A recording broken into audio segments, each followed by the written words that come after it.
예, 민주당의 남윤희 씨입니다. 복지부 차관님께 질문하겠습니다. 네. 이번에 두 번째 국정조사를 전체적으로 이제 진주의료원도 갔다 오고 기간 보고도 받고 하다 보니까 그 진주의료원이 그 신축 이전 후를 통해서 보면 많은 어려움을 겪고 있다라고 하는 사실을 이제 알게 되었습니다. 뭐 재정적으로 어렵고 뭐 여러 가지 환자 유치나 이런 것이 어렵다라는 거를 이제 알게 됐는데요.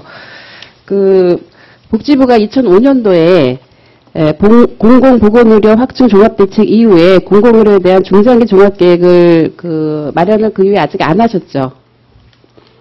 예. 2005년이면 안 하셨죠? 예. 그래서 앞으로 이제 종합계획을 마련하고 실행을 하실 건가요? 그렇습니다. 예. 기본 계획을 만들려고 하는 법이 2013년도 2월에 발효가 됐기 때문에 앞으로 5개년 계획을 공공보건의료 종합계획을 수립할 계획으로 있습니다.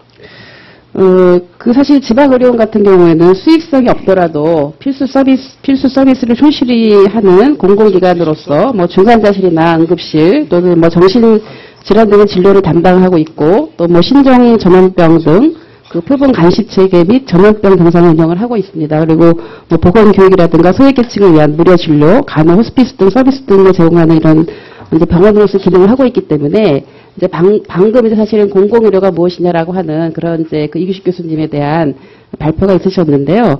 사실 그래서 이제 각각 지방 의료원들의 상황을 보면은 소위 이제 건전한 적자 이런 필수 반드시 해야 되는 어떤 공공의료 서비스를 하다 보니까 건전한 적자가 이제 발생되는 부분이 있기 때문에 사실 이제 우리가 지금 지방의료원에 대한 적자 문제를 좀 얘기를 하면서 그동안 잘못 계상됐던 뭐 감가상각비라든가 뭐 퇴직적립금이라든가 이런 거 빼고 나면은 또 필수 의료 서비스를 하느라고 소요된 건전한 재정의 부분, 건전한 적자라고 얘기되는 부분, 이런 부분들을 사실 이렇게 빼고 나면은 사실상의 적자라고 하는 부분들이 별로 드러나지가 않아요. 그러니까 진주 의료만 해봐도 계산을 해보면 그렇게 되거든요.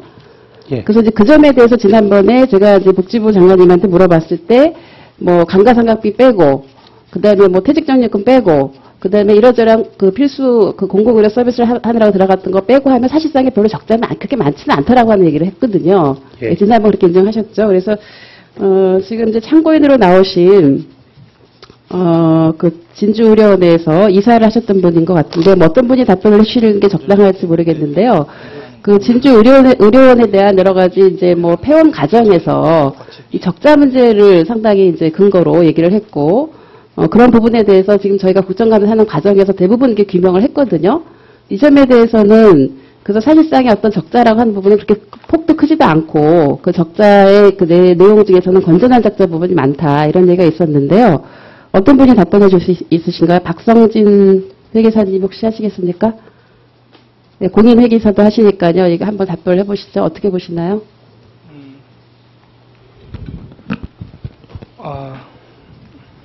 제가 그러니까 진주의료원을 뭐 외관법에 따른 외부 감사를 한 건 아니고요. 내부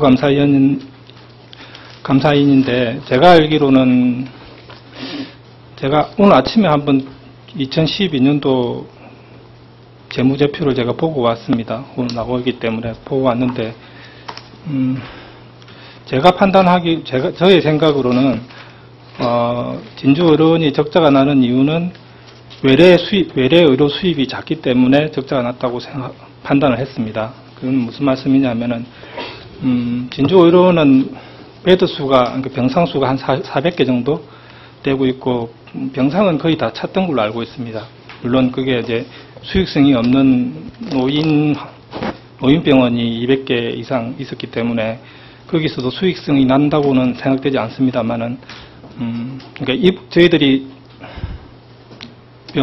병원의 매출액을 이야기할 때 입원 환자 수입과 외래 진료 수입으로 나누는데 입원 환자 수입은 좀 뭐 병상이 다 찼기 때문에 더 이상 뭐 이야기하기가 좀 그렇기도 하지만 외래 수입은 제가 봤을 때는 일반 병원보다는 너무 낮지 않았나.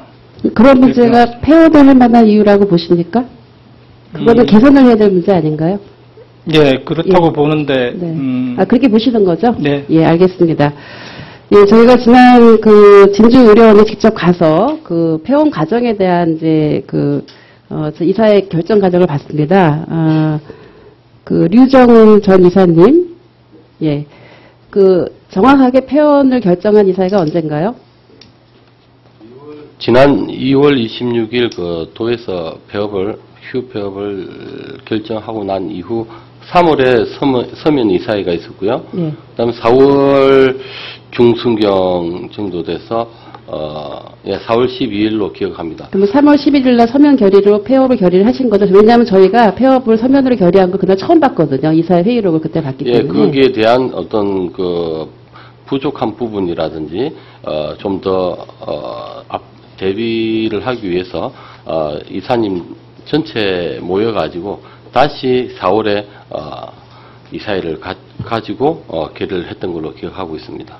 예, 그 신성섭 이사님도 어떻게 이거 보시나요?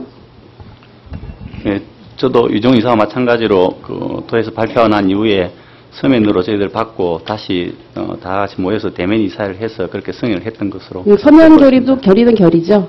예. 예, 그럼 3월 11일 날 폐업을 서면으로 결의한 거 맞는 거죠? 예. 예. 그 틀린 거 아니죠? 예. 예. 알겠습니다. 그럼 계속 지금 경남도에서 부정을 하고 계시기 때문에 3월 11일은 휴업 결의를 했고 4월 12일은 폐업 결의를 했다. 이렇게 계속 발표를 하고 있기 때문에 그거를 확인하기 위해서 말씀을 드렸습니다. 예, 그리고 그 진주의료원의 여러 가지 폐업 근거로서 얘기를 할 때, 의료원으로서 해야 될 공공성 상실을 얘기를 했습니다. 근데 저는 사실은 공공성 상실과 관련한 얘기를 들으면서 조금 이해가 안 가는 부분이 있었어요. 공공성 상실이 굉장히 중요한 이유 중에 하나였는데, 신종플루 환자 거부 사례를 들었습니다. 그런데 이거는 사실은 굉장히 의혹한 잘못된 주장이라고 생각을 하는데요. 2009년도 신종플루 유행 시에 경상남도 47개 거점병원 중에서 진주시는 경상대병원과 진주의료원 단 2곳에 마무리하시죠. 네.